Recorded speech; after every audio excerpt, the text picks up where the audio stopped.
Hello. Once again, it is Write Once, Read Many.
Hi, Vic. Hi, Greg. Vic says, see the music fitting topsy-turvy. Yeah. All right, so as the audience participation reminder, the question is for 25.3. Pick a superpower and let us know how you would covertly while away the time during a superpowered stakeout. And we see that with the art here, it's not done speed drawing, but it's this very nice Cuff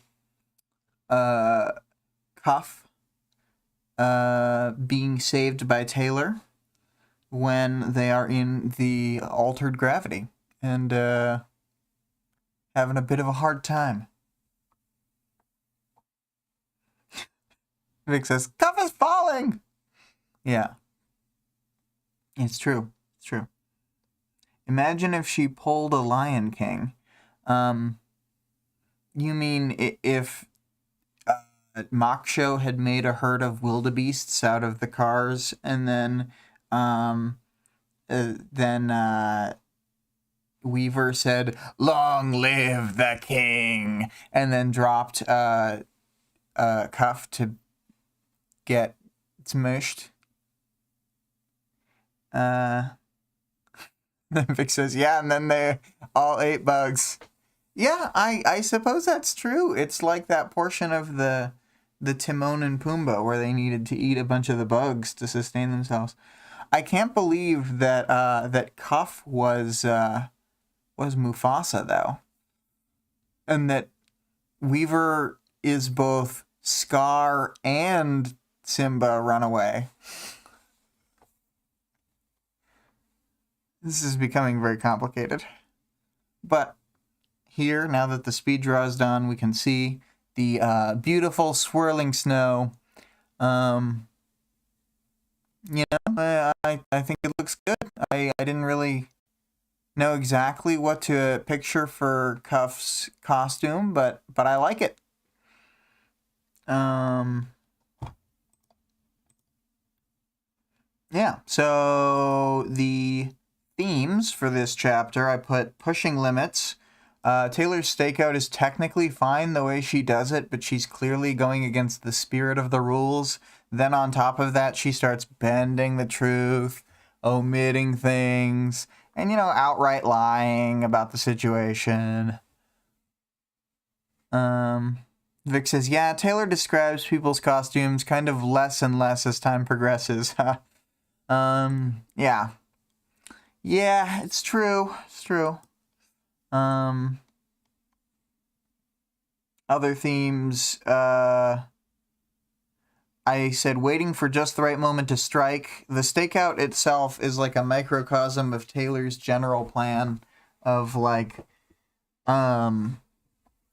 taking these big actions at just the right moments. And she does wait several months between the behemoth thing and this, so people are like, ooh, big news coming out of the Weaver presses.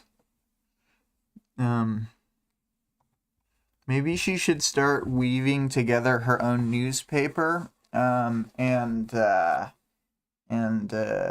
She seems like the type who would spread a bunch of pro-bug propaganda. Anyway, though, Greg says she's weaving a narrative. Perfect. But for themes, that's it. I'm hopping into the chapter summary. This was another long one. I looked at how long it was. The audiobook was a bit over an hour, and it wasn't really like a slow reading or anything. And there was even a comment that Wildbow had left at the top of it where he had said, what was it? That he had handwritten this chapter while he was away. Yes, I handwrote this chapter while at a cabin, taking a break with family, and then transcribed it to the screen, only to find it was longer than I expected, 11,000 words.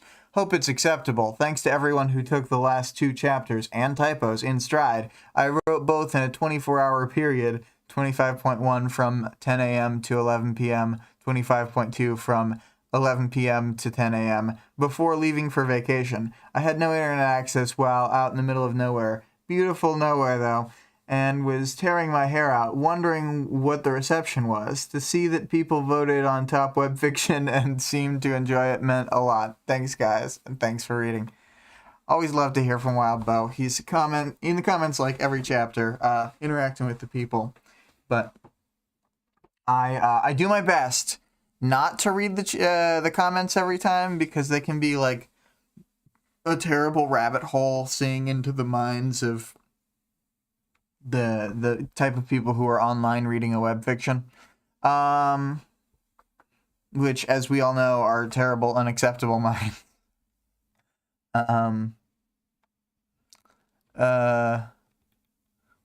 What was that thing that George Lucas said? Anyone who likes Plo Koon has a diseased mind, or something like that.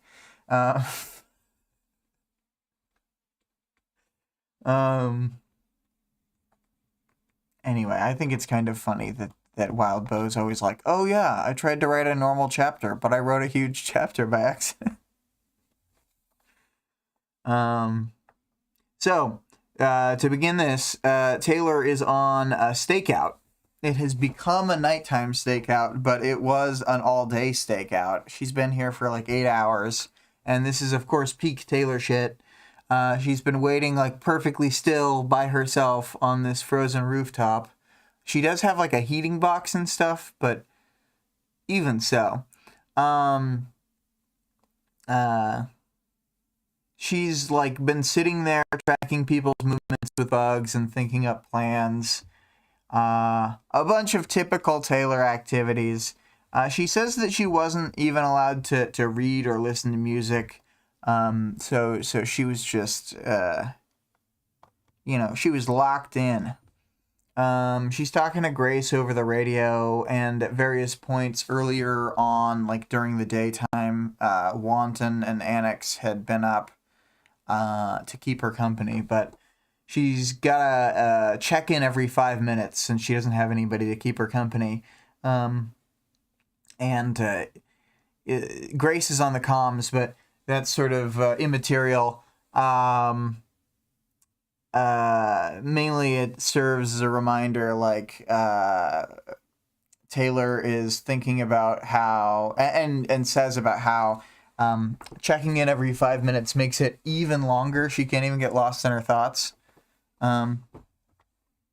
Vic says she and Grace should have just talked the entire time, which I had thought that too. I thought to myself, like, why didn't they just sit there talking on the comm? Like, there's no downsides. She's so far away from anyone. She's across the street on a building rooftop.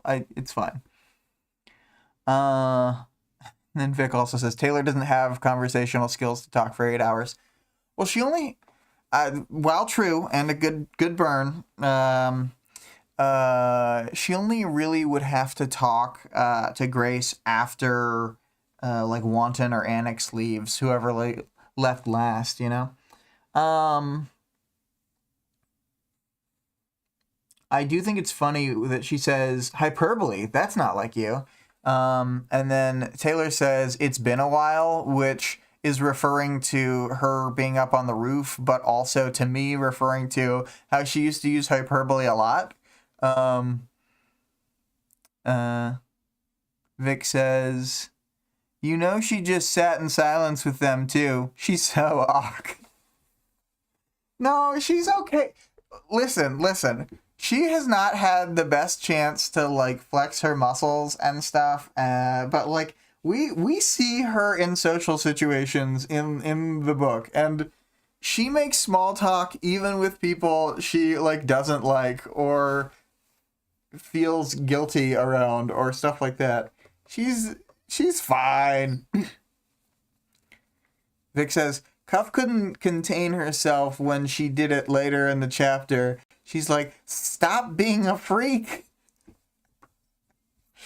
Oh, man.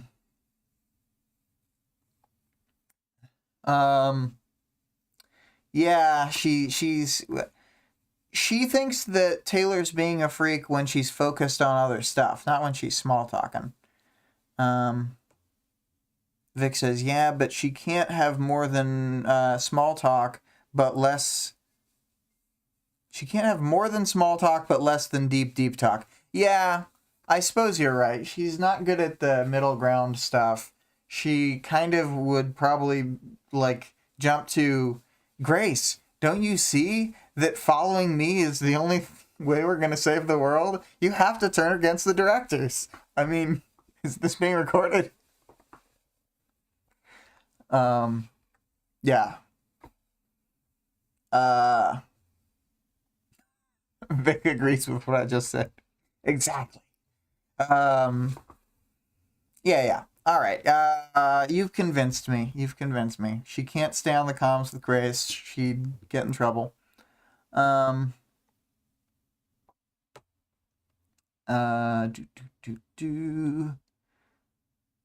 yeah. So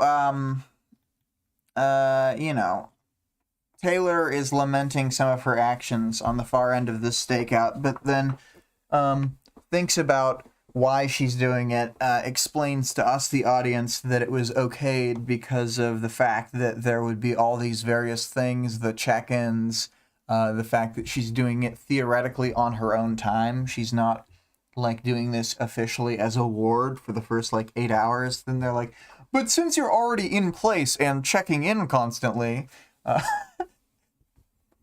Oh, Vic says, she's too serious. Yeah. Well, she's starting to break kayfabe and not be as serious on the comms. Also, this the kind of thought I'd get to read, I said. But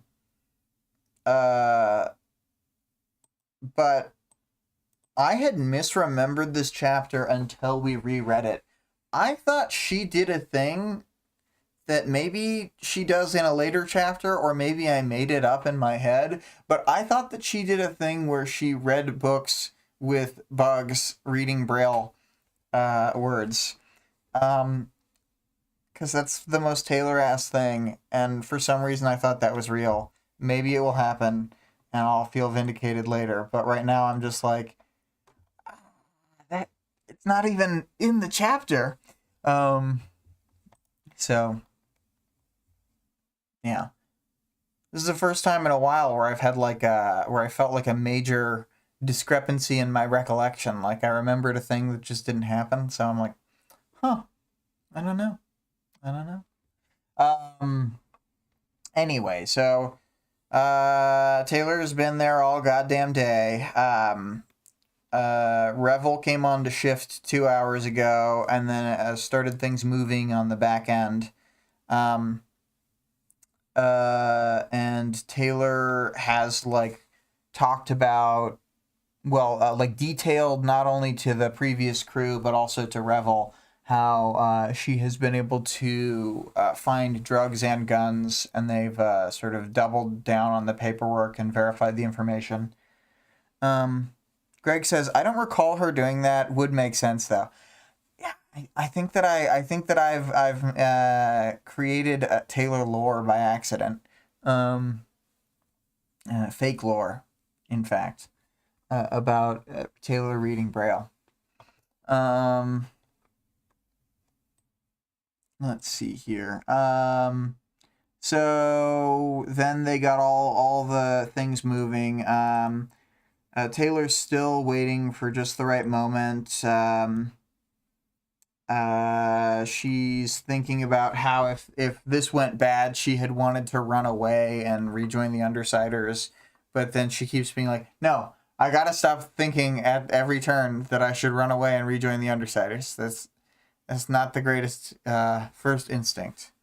But she's worried about each of her friends in turn. She does not care about Parian, though. She's like, I will not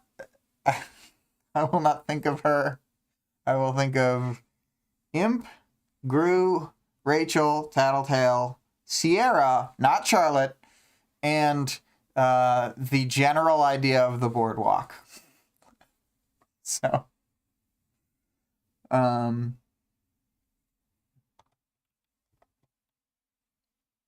let's see here. Yeah. She's been trying to like covert communicate with them through letters, but obviously they can't get very much info into them. Revel actually checks in after the next 5-minute check-in. Tecton, Golem, Annex, and Cuff are on their way to the scene to back up Weaver, and they're going to have in like further reserves Campanile, Brazier, Shuffle, and Gauss. Gauss rather. I didn't talk about Shuffle earlier, but he's like the number 2 for the Chicago Protectorate, and he is halfway running the show because Revel got a head injury, but Revel has to make like final calls and stuff. So that's why they had to wait for Revel to be in the mix partway through the day. They're filling Taylor in as all the other hero capes are getting closer. Taylor begins to make her move. She's had bugs inside the building, but she does like a classic Taylor, like doing all the things at once. I'm so glad we get this fight because it lets us see like a high-level Taylor, like non-lethal takedown, doing absolutely the most in kind of a low-stakes fight. I know they get shot at, but let's be real. This is a low-stakes fight. I forgot to mention, too, that Taylor had lunch, and she had taken her Alexandria lunchbox there, and then she was like, at first I thought it was funny, and then I made myself sad. She uses different words than that, but that's what she means. All the streets are blocked off from... Vic says, literally looks psychopathic. Yeah. What did everyone else think? Yeah. Good question. I'm just cheeky, like Wanton and Grace. I'm just silly like Annex. It's fine. Taylor's just a silly little guy, so you can't even get better at her. You know, it's fine. So, the police have stopped cars from coming through the neighborhood anymore. Taylor has blocked off all these doors with both an X marking major exits and also like the words written out in bugs, Cape Fight in progress. And then she thinks about how they were able to sell this to the director, to the cops, and to the mayor by saying, like, there will be no civilians in the way of this fight. It'll be, like, at night on a cleared street. We'll keep people in their buildings and stuff just for the duration of the fight. And then, we get reminded Taylor still has her flight pack, which is integral to the way this fight plays out.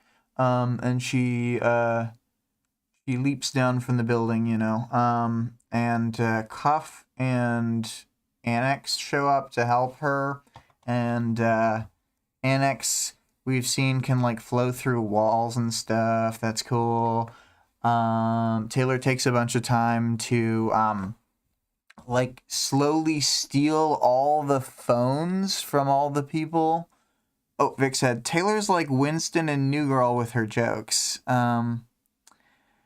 Yeah. I guess that's true. Winston's the one who's really bad at pranking people because it's always way too little or way too much, right? Yeah. And then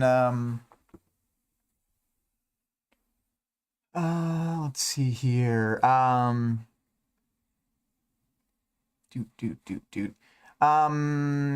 you know, we get a bunch of information. Topsy hires mercenary capes, but he has them dress like with his plainclothes minions, so it's hard to tell who he has with him. But we know from something that he had said earlier that there's at least some powered people with him, and we'll get to have it revealed there are three, including himself. It's Topsy, Watch, and Mock Show as the capes, with 5 unpowered dudes with guns, of course. They have the basic power that you can give to any underling, gun.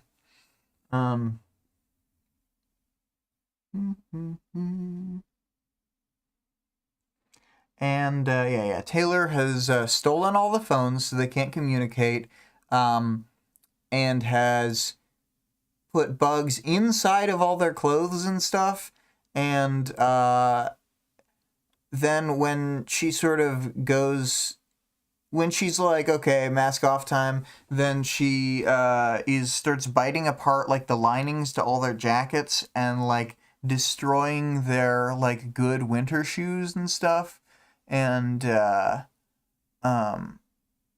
like it even helps them in the upcoming fight. Like Watch has like winter boots that he could move around in well, but then he has to wear like shitty sneakers on like shallow snow and thin ice, which is all gonna slip like crazy, so he can't use super speed, which is like, you know, classic. So yeah, she really messes with them with the bugs. Once she thinks that it's fine if they figure out she's there, she gets like 5 more minutes to keep doing what she's doing, to eat apart their winter clothes, to chew into the bags of drugs so that drugs just go everywhere, to chew the bands off of the money, like just whatever she can do to fuck up their day. This is like a more one-sided redux of the fight with the teeth, where she puts bugs in their food right after the food finishes cooking, and like chews bits of armor off them mid-fight and stuff. Anyway,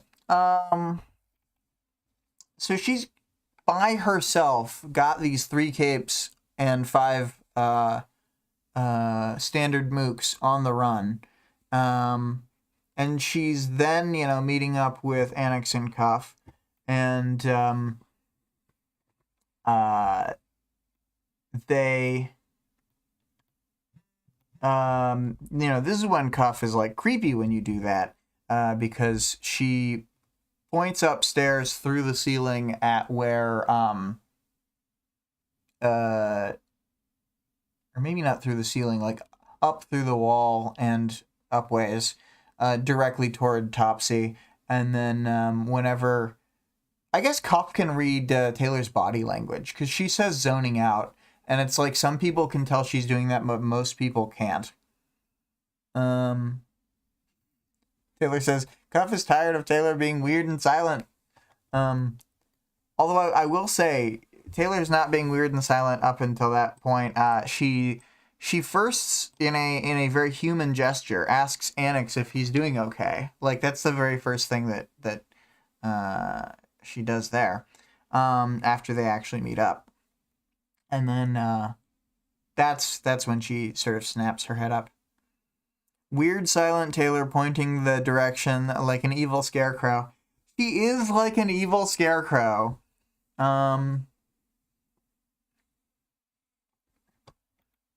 Much like our favorite characters who are often described as evil sticks. Anyway, so yeah, they're like they're sort of conferring, of course, and then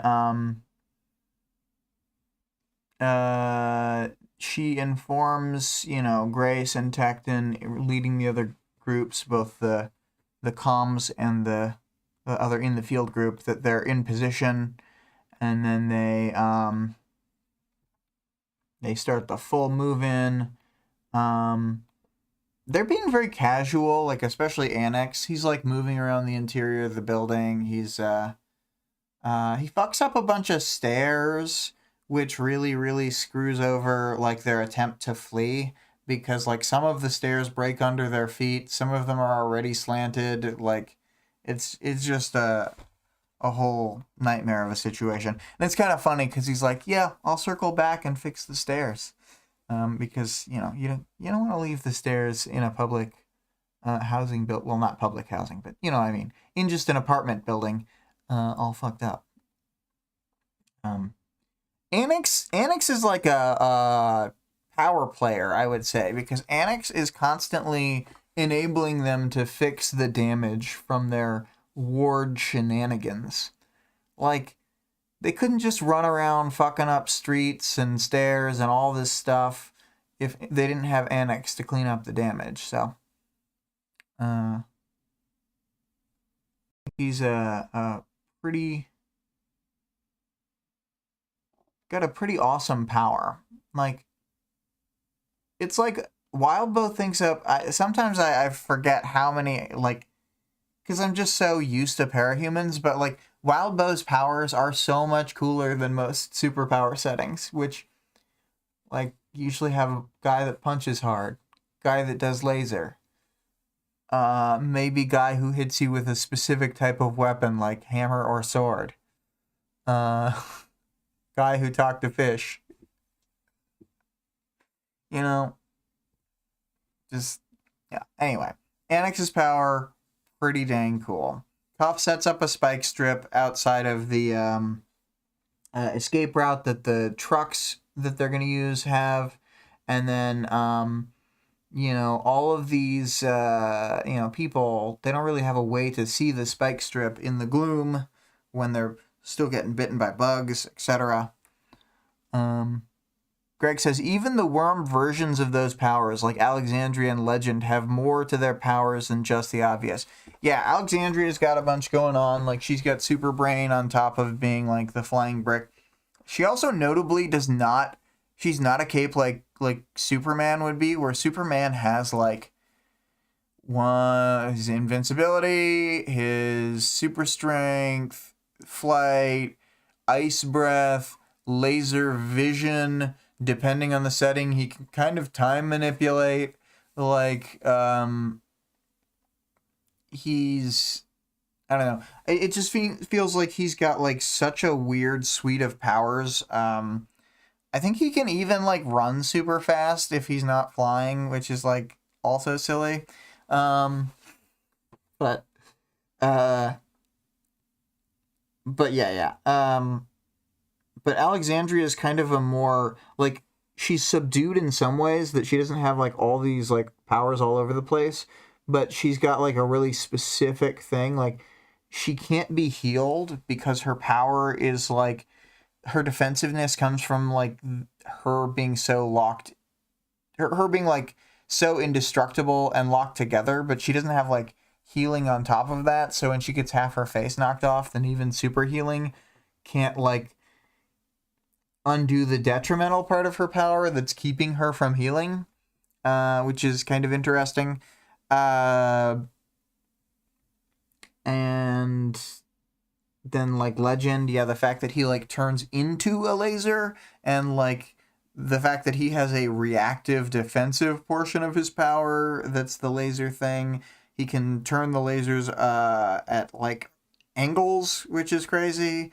He just all kinds of things. And he doesn't fire just one laser. He's like a artillery that can barrage an area.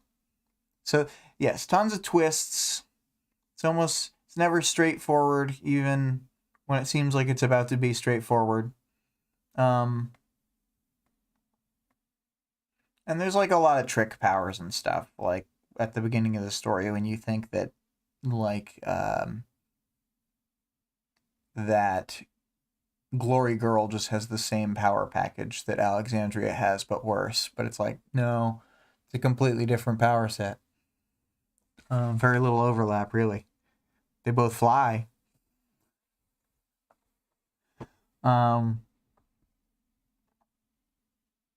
Let's see here. So yeah. They have sort of ousted these people into like running into the garage to try and get in the trucks. They try and use the trucks to escape, but the tires are popped in the front truck. The second truck runs into it, and they're both disabled where they are. The third truck is locked in behind them. And then so everything's going well at this point, but then this is when Taylor realizes that one of the hired underlings that is here is Watch, who can do several things. Super speed, which he's not able to make use of in this fight. Unclear what the limitations or anything about that super speed are, just because it gets like shut down fully by the ice and snow and lack of proper footwear. And then he can see everything from every angle in the distance that he can see, which is crazy. And then he can reach inside people Shadow Stalker style and attack them. And because he can like see their vitals, then he can disrupt their vitals. So it's like a whole thing. He's not a guy you want to mess with. It just has limited super speed, but very unclear what that means. But you don't wanna be near him. Taylor opens up describing him as he was a monster. It said a lot about Topsy and the direction he was taking his enterprise, that he'd hire this bastard. And the way that Topsy talks to him, like, Watch is an expensive, high-level mercenary, so it's not just Taylor thinking this. And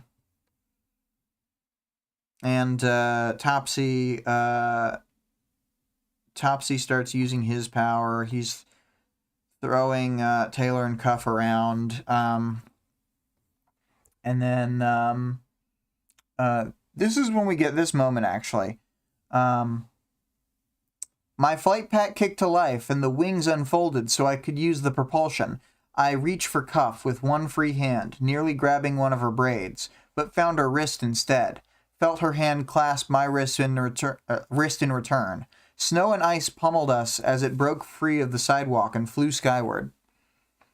So yeah, then she uses flight pack power to get them over to fire escape.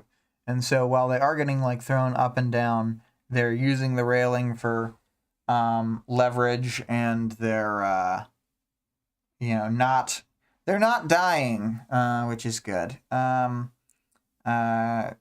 Topsy uses his power to both turn over gravity and then turn it back to normal, so that Cuff is falling downways off the fire escape. But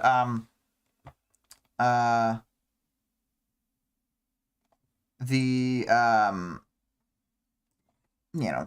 able to pull a maneuver that would seem crazy in an action show. You know, they're already catching just by the wrist, and she switches grip to drop Cuff for a second, grab a chain, and then haul her up using the chain. And then the enemies start firing guns at them while this is happening. Typical enemies. Vic says, unfortunately, gravity flipping over is my greatest fear. Oh, huh.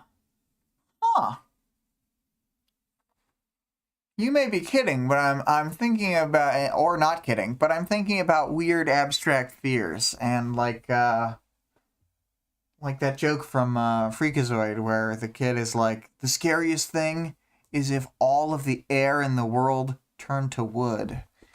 And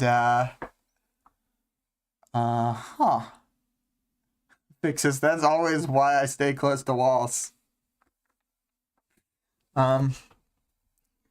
There was a trigger warning at the beginning of the story for general like problems, but you never imagined it would encompass your fear of turning gravity upside down. Vic says, oh god, new fear unlocked. Oh man. Yeah. Well, I remember thinking about it as a kid. I was like, oh yeah, that'd be crazy. Even all the air in your lungs would turn to wood and you'd die instantly. I guess everyone would. So yeah, they're getting shot at a bunch through the fire escape, and Grace is like, we're getting reports of shots fired. And then Taylor's like, it's fine. We weren't in danger. They're just shooting indiscriminately. And then Cuff gets all mad. Not in danger. It's funny here because Taylor thinks Cuff practically snarled the question at me. It was out of character for her, but that was excusable considering she'd just been shot at. And then Taylor goes, you're bulletproof. I'm bulletproof even. Between the new Darwin's Bark Spider silk costumes and your armor, you were safe. And then they just keep getting shot at. And then Taylor makes a plan. She splits up herself and Cuff. She gives Cuff the flight pack. Cuff's like, I don't know how to fly it. And Taylor's like, I'll fly it, rolling. It doesn't say she's rolling her eyes, but she's rolling her eyes. And this actually is Taylor's main, major fuck up in this whole chapter, I would say. She sends Cuff over the other side with the flight pack, but she can't actually, fully hold up Cuff's weight. So she has to shove her into the side of the building while she's falling to not fall too fast, which, while she's padded from it and probably doesn't have any skin contact or anything, still, she's scraping her the hell down the side of the building, oh, yeah. Also, Greg accurately points out, Taylor says that, but I bet being shot still hurts like heck. Probably hurts a lot more for Taylor than for Cuff. I think Cuff, more than almost anyone else, has, a decent barrier against it. I think that her power can just, stop the impact. But,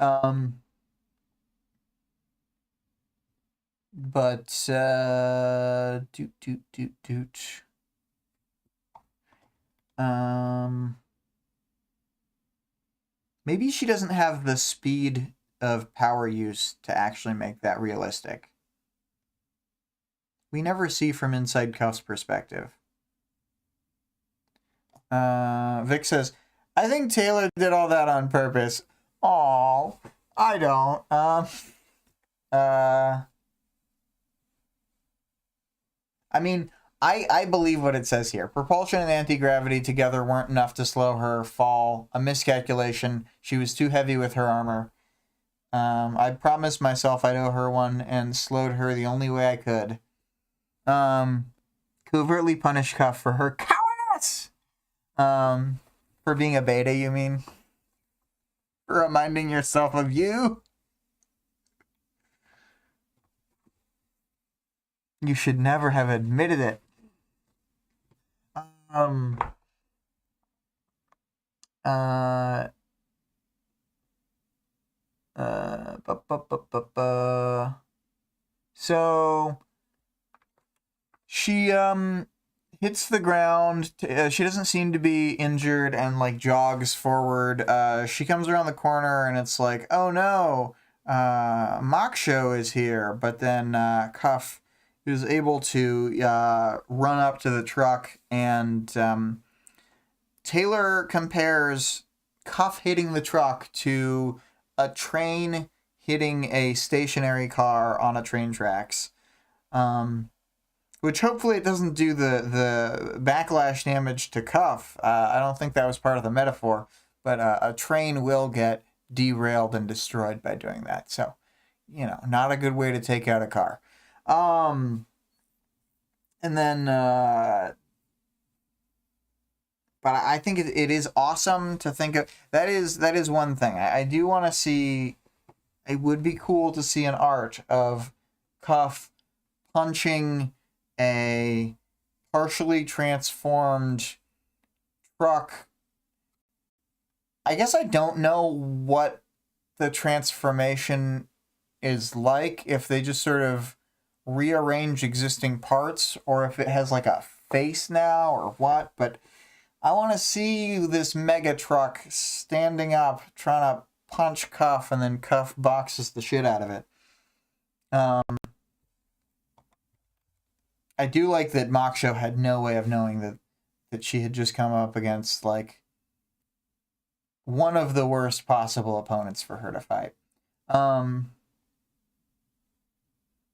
And Cuff throws her sort of chain whip weapon, which she can use her metallokinesis to manipulate, and just scoops Moksho, just grabs her for a second, and then loses her because Topsy starts throwing people all over the place again. Oh my god, I'm making connections. Vic's most scary thing is moving around, getting thrown around by gravity turning upside down, and then also second most scary thing, being a beta or being at all like these characters that like Sundancer and Cuff. Maybe this all combined to be the real reason that Vic hates Cuff.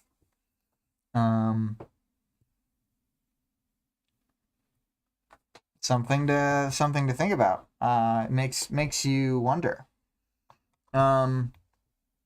After all this, after the shooting and the truck punching, then we get a Grace calling in for a status update for Revel, and she's like, she literally says all kosher, which is funny. All kosher, waiting to see which way they go. So sit tight, Golem and Tecton. It's really funny, and Watch is accurately saying that the wards have set a trap for them, and then accurately also describes all the things, like they shut down the area. They're doing this so that they're unprepared, angry, and even cold. This is when Topsy yells at Watch to do his job. And then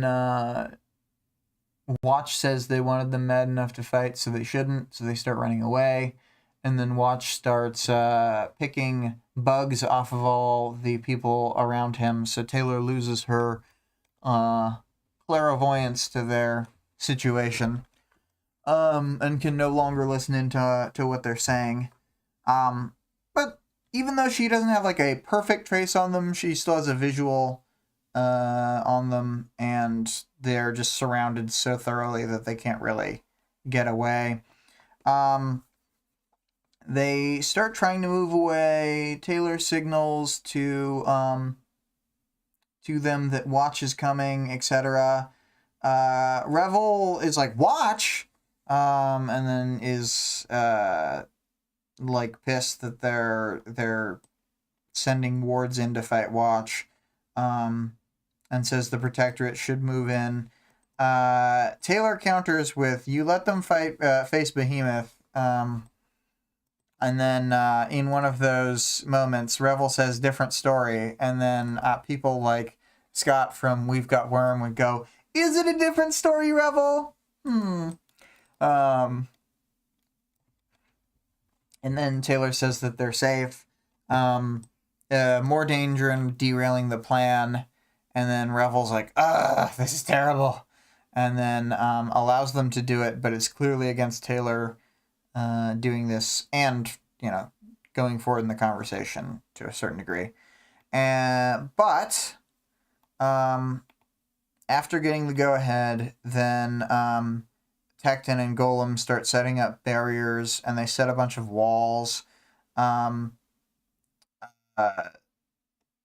There's just like no escaping them. There's PRT vans showing up and like blocking off some of their retreats. They're pretty stuck. Topsy's trying to like throw off Golem and stuff and make a path, and it doesn't work. Golem like uses hands to grab his own feet. Pretty cool move. And then the PRT van is moved, but not like thrown or moved off the ground, whatever. There was a moment earlier I just glossed past where Topsy like chucked 2 vehicles and a bunch of ice and snow at Taylor, but she just didn't care.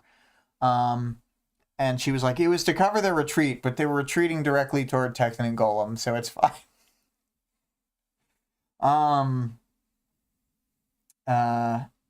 And then the villains and their mooks run into a Chinese food restaurant that is associated with another villain group.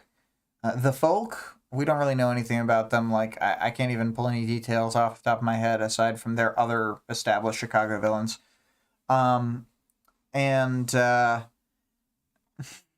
Over protest that this should not be happening. And then a sigh of resignation. Taylor is connected through the comms into a phone call with the Chinese food restaurant. And then, she's greeted with the standard, like, would you like delivery? Do you need reservations? And then she's just, like, super frank with them. I love this dialogue. We would, if it's no trouble. 8 criminals just entered your restaurant on Addison. They're cold, bedraggled, a little desperate. It's an ugly situation, and I'm sorry for the trouble that that's found its way to your doorstep.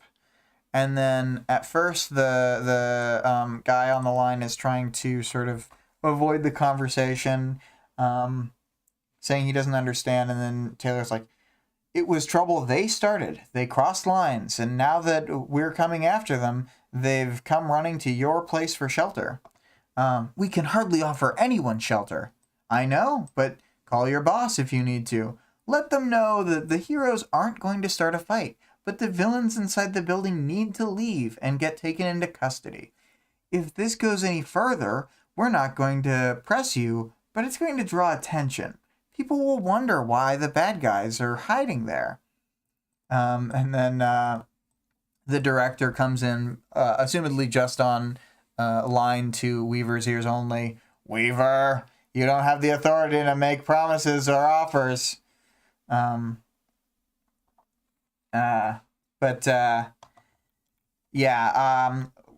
when the guy inside the store is saying that they don't have a way to deal with this, Taylor's trying to reassure him, keep him on the phone. Then it's don't hang up. Use your cell phone. Talk to anyone you can think of that might help. Bosses, franchise owners, or whoever. Fill them in. Let me know that the guests in your store include men called Topsy and Watch. If they ask who I am, you tell them I'm a superhero called Weaver. From the video? From the video. It's funny the way she's talking this guy through, because it reminds me so much of me talking to, like, gas station attendants on the phone. Like, no. Stay on the phone. call your manager, ask them where it is with your cell phone. Oh, man. Tech support.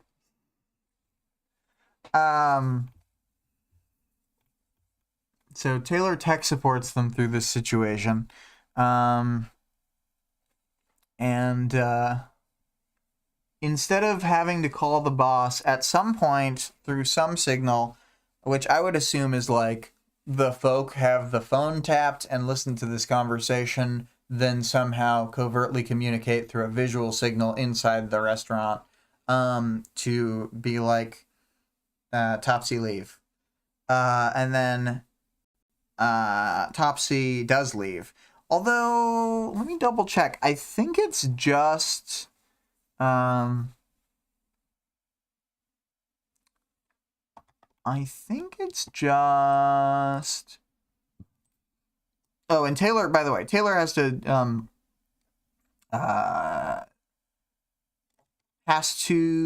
justify herself again to the director, even though they did successfully get them to leave the building, etc.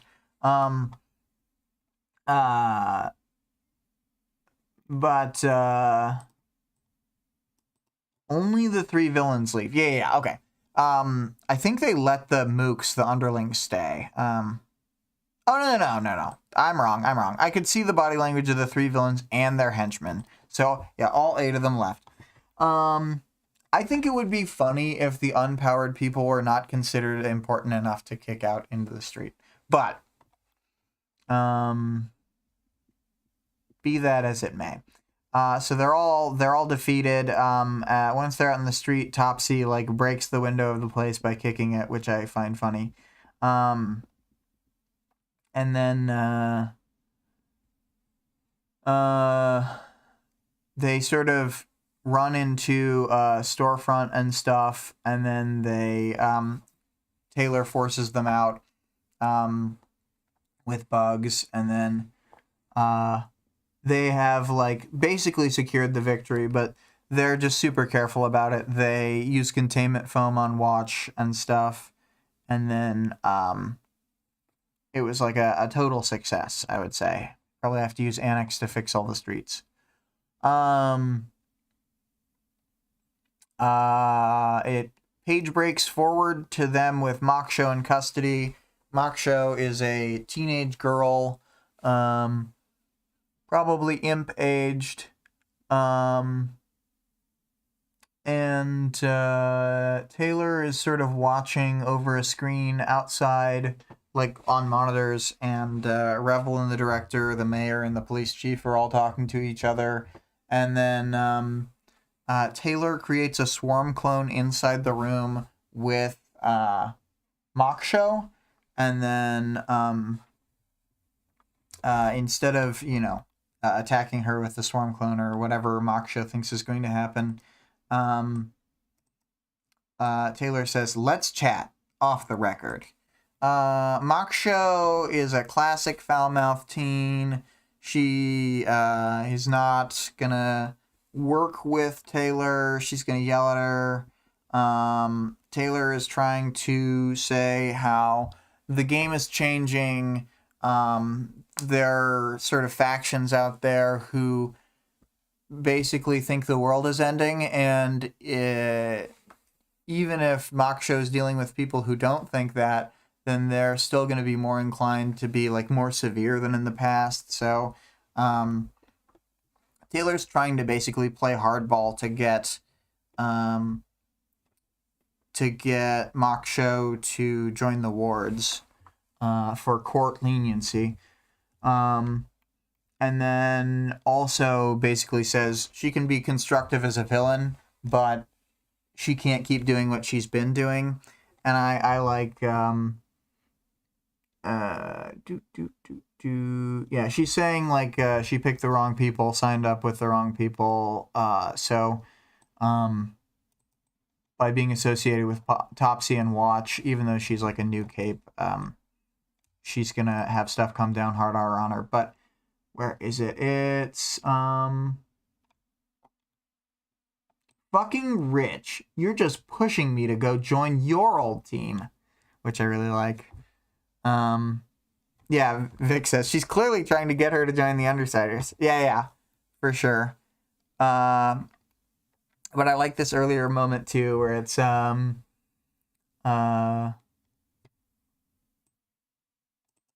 boop, boop, boop, boop, boop. I turn traitor and walk away. I'm fucked. Join the wards, I suggested. I experienced a momentary flashback to my first night out in costume, talking to Armsmaster. Holy shit, have I become him? Pursuing my agenda, offering the options I know she won't take, steering her toward my self-serving goal. It chilled me, bothered me, far more than Moksho's snort of derision. I think it's really funny. It's like an incredible moment when she goes, holy shit!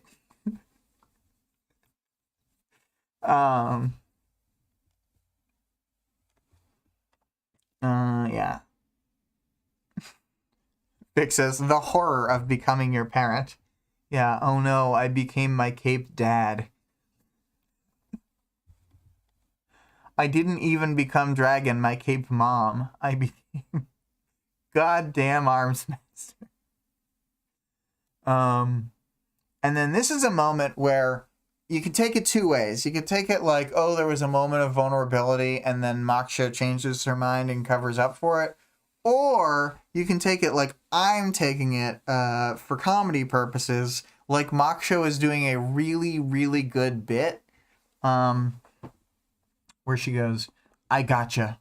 Her shoulders slumped a little, as if in defeat, glanced up at me, and I could see a glimmer of vulnerability in her expression. Weaver? What? Can I ask you something personal? Of course. She opened her mouth, then closed it. She stuck her hands in her pockets, then glanced at the windows, which were partially obscured with half-closed blinds. Finally, she spoke. Would you please, go fuck yourself? Upside down and backwards? I sighed, dissipating the swarm. Yeah, no, I mean, that's like a classic, like Regent, Imp, Wanton on a good day, maybe Annex. These are the types of people who would pull off such good bits. Anyway, and then Taylor starts talking to the director, who clearly has come up to her because he saw the Swarm clone, and she thanks him for playing ball. He says he didn't. She's trying to smooth things over, saying, you could have made that harder, and then he's basically like tries to explain to her the like nature of what's going on. He gets some verbal jabs in there, but Taylor's trying to justify. She's like, having Topsy off the streets is like worth it, and he's like, it's a feather in your cap, blah blah blah blah blah. She's like trying to say she doesn't care about the credit, she just wants the results. And then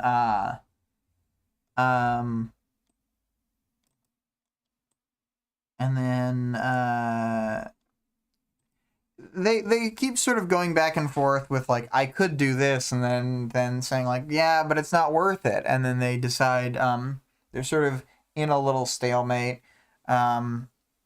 She had thought to herself how he looked like a politician at the beginning of this section, but then also he says, I used to be a soldier. And then she's a little shocked by this.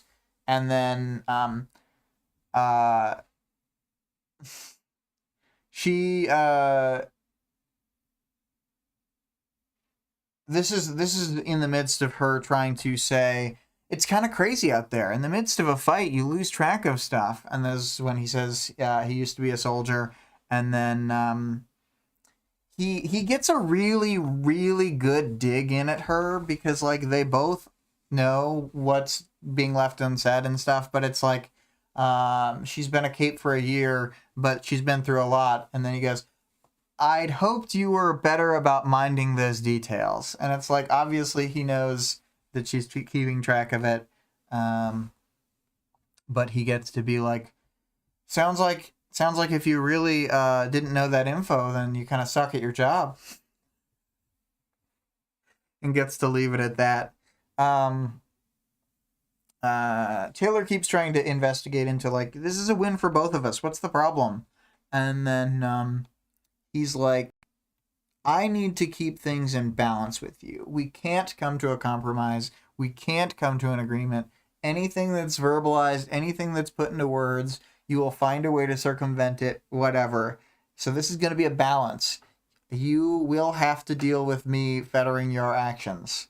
And I would say, from a reader's point of view, to me, he comes off as like one of the most competent directors we've seen so far. Maybe the most directly good at dealing with Taylor out of anybody. He's just like evading all of her bullshit, not getting caught up in her flow. He's setting the tempo of stuff. He's not overcommitting to anything. I don't know. I think that he's just like nailing it on all fronts. Like I obviously think that the way that Tag went about stuff was not constructive, but I also think that there were like major flaws with the way that Pigot interacted with the Capes on her side, as well as trying to like negotiate with Taylor, etc. I just think this what's his name? Hearthrow. I think this Hearthrow guy really nails it. He doesn't say, no, I'm not going to work with you. He's like, I'll work with you, but you're not going to like control me or set the boundaries, etc. And I'm not going to let you do whatever the hell you want all the time. And then he gets in a good joke. I think he goes, just do me a favor. Try not to murder me like you did the other three directors. Vic says, it feels like she met her match with him. Yeah. And he winks after saying not to murder him. And then it does work, because instead of being left with murderous intent, Taylor is sad. He hurt her feelings. And then he goes back talking to the mayor and Revel, and Taylor gets waved over by Revel to join them. Thinking, I knew the director wouldn't want me to, so I walked over with confidence. It's so funny. And then they talk to the mayor. They sort of talk about how they've, worked around the thing. It wasn't on the clock, all that bullshit. And then he calls Taylor a workaholic as part of the justification, which I find funny. The mayor's liking this whole thing. The mayor's pretty happy, but also it's like a traditional douche. He's like, well, good to see our most controversial member is doing her part. You should smile more. Can we get a smile out of you? I smiled a little. Better. You do bide your time, then make a big splash. Don't you, Miss Weaver? This mayor guy seems like a classic prick, but he is amicable and he is on Taylor's side in this. So she's using that, and she is she feels like slightly offended at being belittled by the mayor or whatever, but says that she'll hold it back because despite having her pride, she needs to not fuck this up. But yeah, the mayor wants them to do more of this, which is good, because that's what Taylor wants exactly. The director's trying to cut this shit out, and right before he can talk, he's like starting a sentence, and then Taylor's like, now is the time to act. And then she's like, Tecton went over it with me. We've got more plans like we had for tonight, if you guys are willing. She's trying to be very, and I don't say this because it was popular a while back, but she's trying to act all demure, to be like, I'm just a little guy. Like, Tacton brought this idea to my, we could just keep, like, defeating villains in your city and getting you, like, I don't know, PR victories? I've never even heard of those. Greg accurately puts the implication, you look prettier if you smiled. Yes. Definitely gave me that that vibe.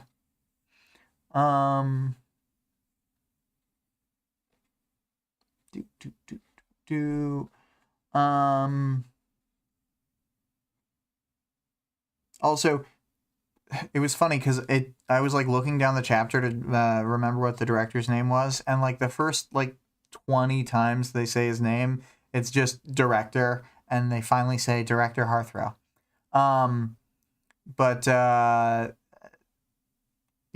Taylor has sort of presented this to the mayor, gotten the mayor to speak the word or speak the idea into being, and then now the mayor is like smiling at the director, and he's like, willing? I can't imagine, why not? And then the director's caught in the trap, can't take time to explain. And then the police chief is on board as well. She says, how soon? The police chief asked. Her stare was hard, judgmental, but there was curiosity in her tone. The sooner the better, I said, before they catch on about what we're doing and adjust. So Taylor is doing her hit the ground running thing. She had been biding her time like some sort of metamorphosizing bug reaching yet another imago stage. And then Taylor says she needs a day to recuperate. Maybe 2 if the others would need it. And she's the one who is like spending the whole day outside in the cold. When the director is all like, but the resources expended, the funding. The mayor's like, funding can be conjured up for a project like this. It's great. And then even Revel's on board, even though Revel had been upset earlier. And then Revel brings in the idea of let's see here. Whoa, who says it? Oh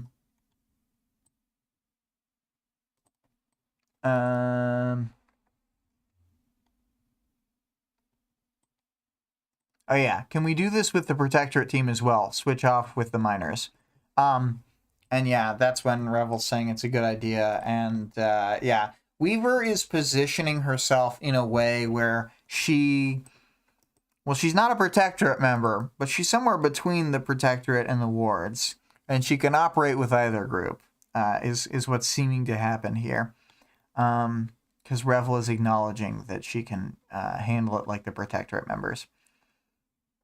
Anyway, I am just loving the dynamics of the characters in this section. The way that Taylor's using the mayor as like the elephant in the room, using him as a cudgel, like sort of just aiming him at things. And then they have sort of this out in the open negotiation conversation where they're kind of double talking. They're saying things to the mayor, but I also feel like everybody but the mayor is saying things to each other and so forth. So it's a great little set of dialogue. And then this is where that's all over. And Taylor's thinking back. I was all set to hit the ground running like Glenn had recommended. Big moves, actions with momentum.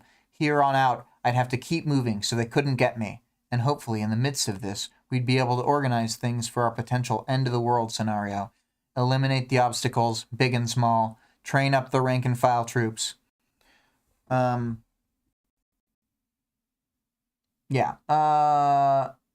then she thinks... I like this. I'm just going to keep reading it for a second. If anyone thought I was cleaning up Chicago, they were wrong. Like the director had said, I'd take as much rain as they gave me, use all the leverage and momentum I could get my hands on. Topsy was a small fry in the grand scheme of things, a test run. I wanted to hit big targets in other cities, to get as many mock shows in the interrogation rooms as possible, to play the odds and increases the chances that we get those people on the fence and make sure we're positioned appropriately. The clock was ticking. The clock was ticking in the time skip arc? Yeah, I really like this chapter. I think it's like the Italian Job remake with Seth Green and what's his name?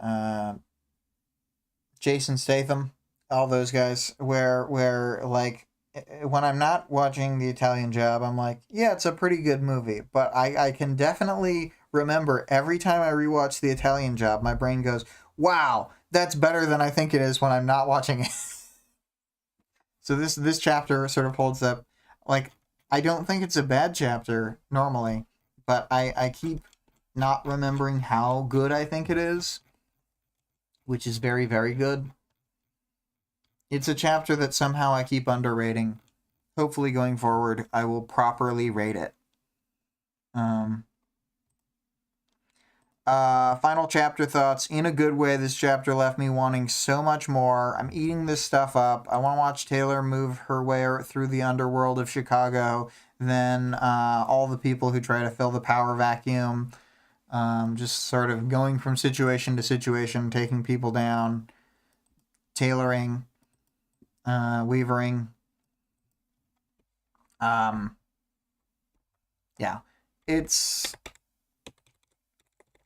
It's really fun, compelling stuff to see her operating at the top of her game and just like wrecking shop. I love it.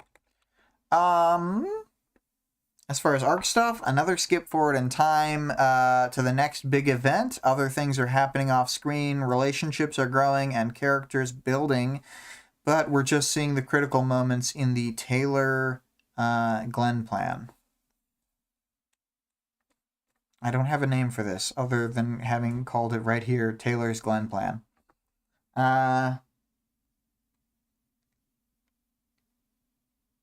Maybe I'll name it in the time skip between this arc and the next arc.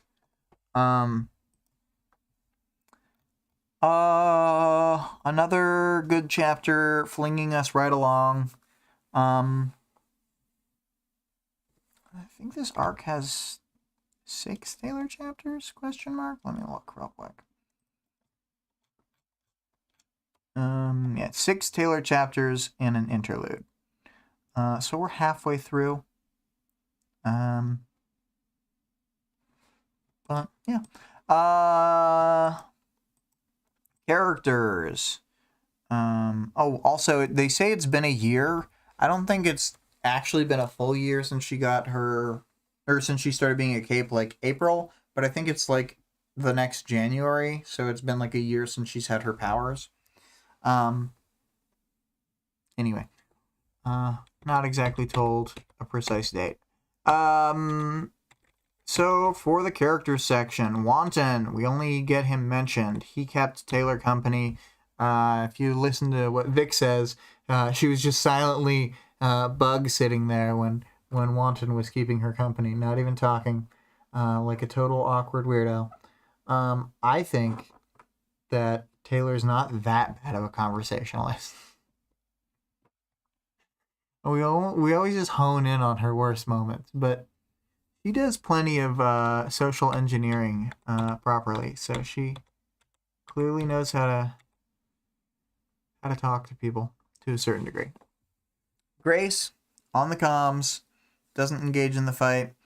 Sort of, she's way more on board now than she used to be with Taylor's bullshit. She's fine accepting some little white lies that she should be able to tell her, like, probably not accurate about the state of the battle. She's just like, oh, you're fine? That's good. I like to hear that. I'm glad that you and Cuff are fine and no one's shooting directly at you with guns. That's all good news. Then we get Revel. Revel is, of course, the important voice making the calls, and Revel has to answer to the director, so we kind of keep getting increasing authorities, but Revel is Taylor's direct, like, Revel's the head of the wards. I think also the Protectorate team leader, but, you know. Despite Tecton being the team leader, I think Taylor is much more focused on having to answer to Revel than having to answer to Tecton, which is like not a thing to her. She is at best peers with Tecton, and at worst, Tecton is her lackey. But she would never think of him that way. Never. That would be cruel. He's not her lackey or minion or employee. He's her team lead. I mean, but yeah, Revel Taylor is clearly like striking a balance with Revel with all the like typical lies of omission, typical tailoring. And I think Revel is in a similar position to how Rhyme was, where Revel keeps entering situations being on Taylor's side, and then Taylor will do something, and then Revel, she's like, no, Taylor, you're going too far. Like that pushing the limits theme. Not going too far enough theme from earlier. Annex is, I mean, he's a little annoyed at some of the things. He's encoldened by being moving through cold materials, but he's pretty casual about the way he like goes in the building, you know, breaks all the stairs they'll be using, circles back around, fixes all the stairs. He's chilling. Cuff is in a way worse spot. She gets a bunch of gunfire at her. She gets attempted to be thrown off the roof multiple times. She gets scraped against the building. She's having a bad time, and she's mad at Taylor, and she's starting to hold a grudge against Taylor.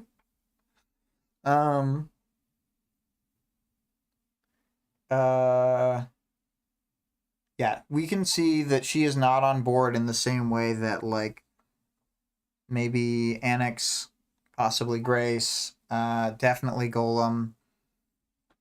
Actually, I would say Annex, based on what we saw in 25.2, is pretty aligned with Taylor. So, yeah, like, Annex and Golem are super on board with her. Same with Tecton. Grace seems to be.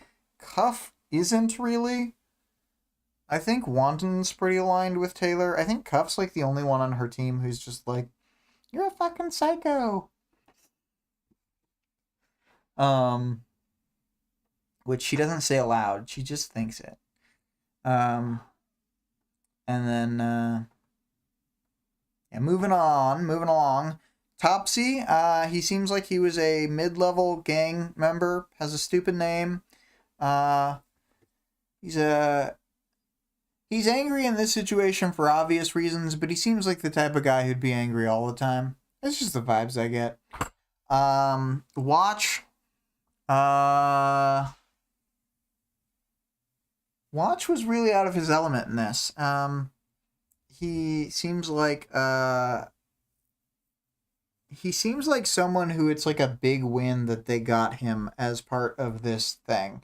Because, I mean, if he's leaving people like dead or paraplegic and like Taylor's like, this guy's a monster, then like, you know, pretty good catch.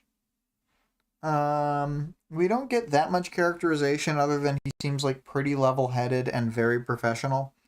An interesting wrench in the works. Tecton / Golem, they don't really get any lines, but they stop the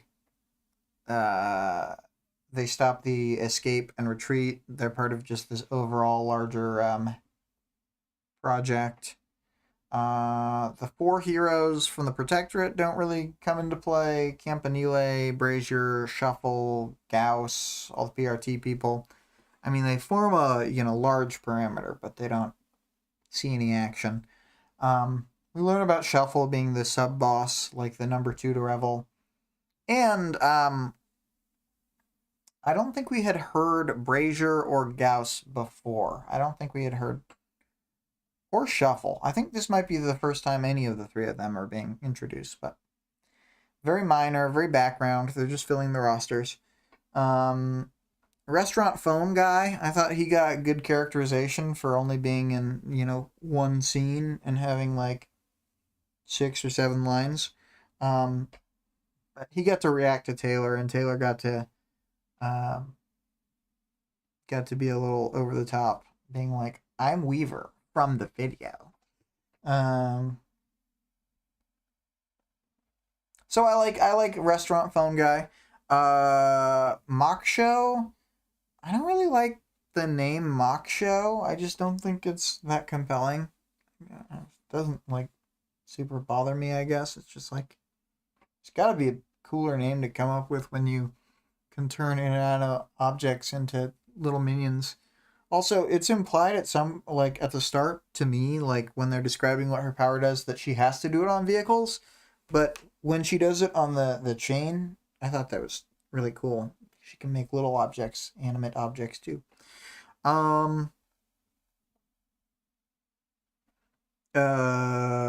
Yes, Mock Show. Director Hearthrow. I really like the conversation and the back and forth Taylor has with Director Hearthrow. It's really I don't know if he gets any more scenes aside from that one. I think that might be his only scene. But it implies the relationship that they have had up to now, and it implies the future relationship they will have, like the push and pull while she's doing all this stuff.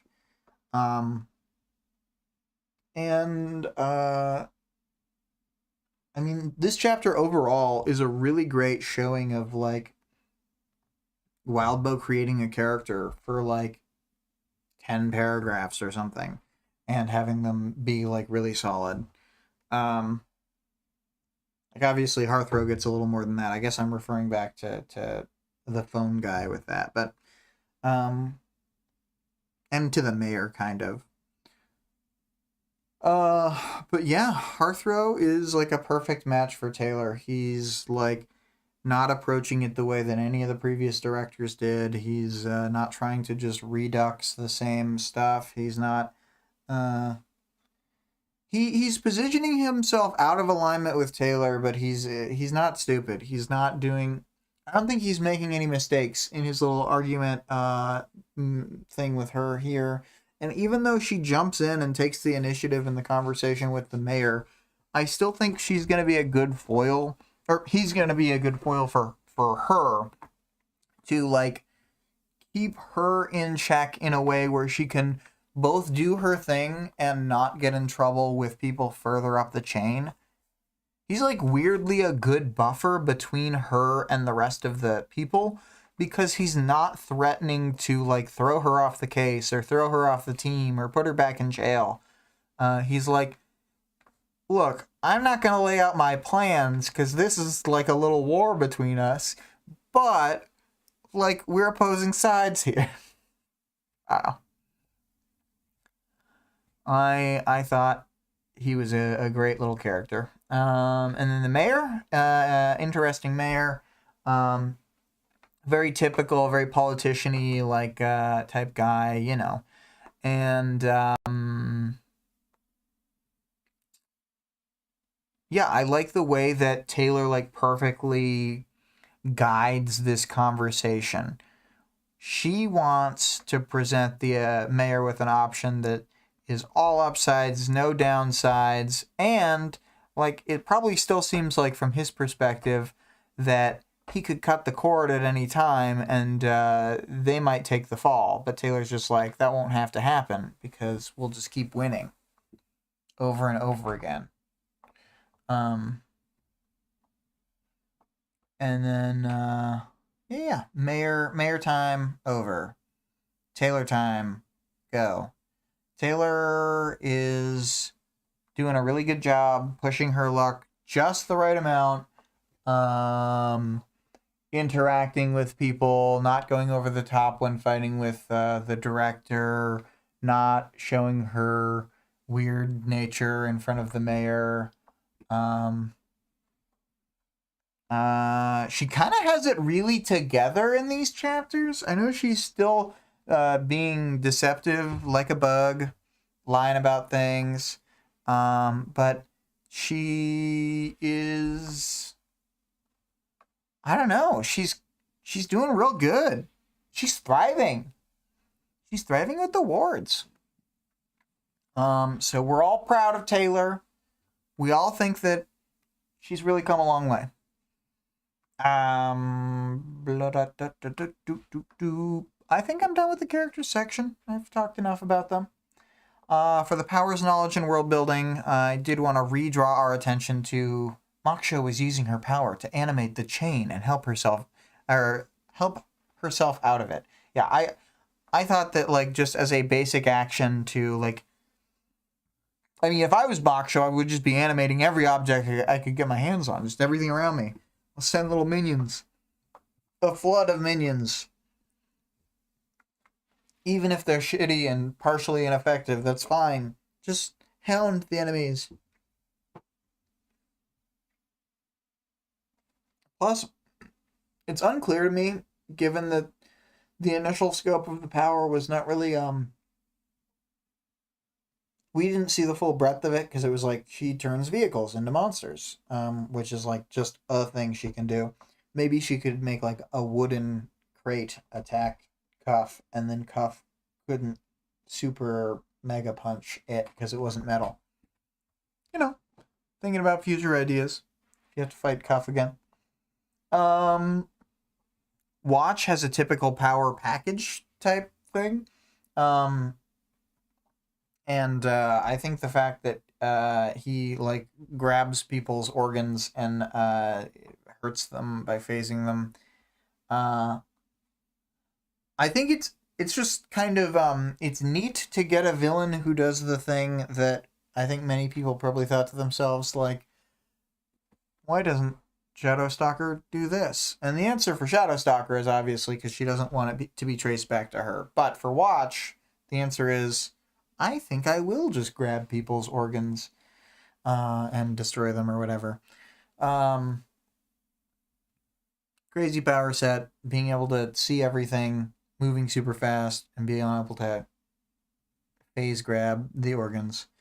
For Topsy, I think his gravity power is pretty strong in terms of, like, against a normal cape, I guess. But Taylor is able to work around it so thoroughly that it comes off as very weak in this chapter. But I think it's generally a pretty decent power. Oh yeah. And then I just wanted to talk about, like, the anticipation that this chapter built as, like, a world building thing, with the idea of Taylor going all out like this and taking people down, like, just, like, one after another, and, like, just trying to flip as many people to working against the end of the world as possible. And man, I feel like between arc 24 and 26, there's like a whole world of Taylor fan fiction to be had.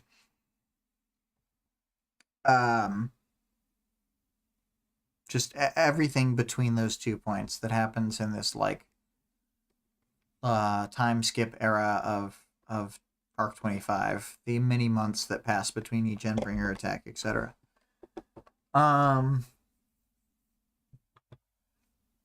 Yeah, so I if I were to search something out, I'd be like, is there a fanfic where Grace falls in love with Taylor while they hang out at the base? And I would hope the answer is yes. I'm going to move on to the audience participation question. The question itself, question, whatever. Pick a superpower and let us know how you would covertly while away the time during a superpowered stakeout. Vic's answer was, my superpower is perfect for whiling away time during a stakeout. I would just sleep. I'm never picked for stakeouts. Your dream power. Yeah, you'd be terrible at stakeouts. Sleeping instantly. With Taylor's power, I would do much as Taylor did when she made the bug pyramid on herself when waiting for Amy to heal her broken spine or whatever. Then I would be using bugs to form little pictures and things, and I would just be like doing that inside the building, like flexing my brain muscles, having the bugs reconfigure over and over again. In fact, I would improve my artwork. I would work on pictograms of cheese and cans of food. Because what if she needs to do pictograms of cheese again? These are the kinds of questions we should ask ourselves. If I was Golem with his power, would use I would create tiny works of art on nearby masonry. He can stick his finger through the brick or whatever over and over again in really small ways to have a textured push out like landscape maybe or something like that. I think that he could do that. It would take him hours. He'd just have to make it little by little. So that could be fun. Then who else? If I was...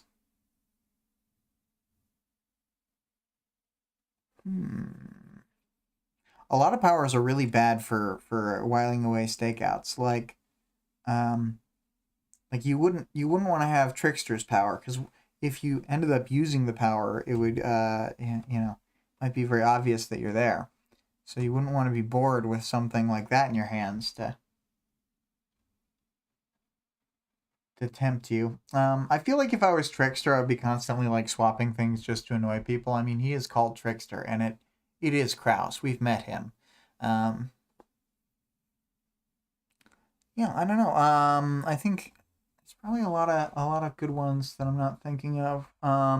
Anyone who can form objects, especially if they don't have to form it right next to themselves. That's why I was thinking of Golem, is he could work on a little weird artwork piece on the interior of a wall or something, so it even if no one was able to see it, it would be something for him to do. And he could feel the texture of it. Might give him an edge working on that.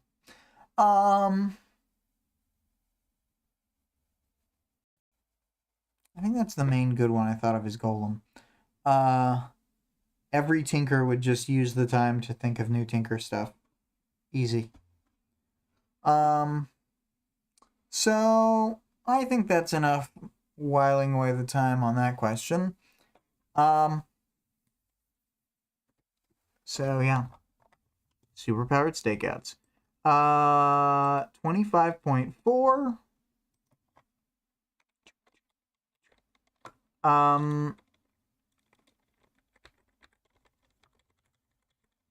So the question I had,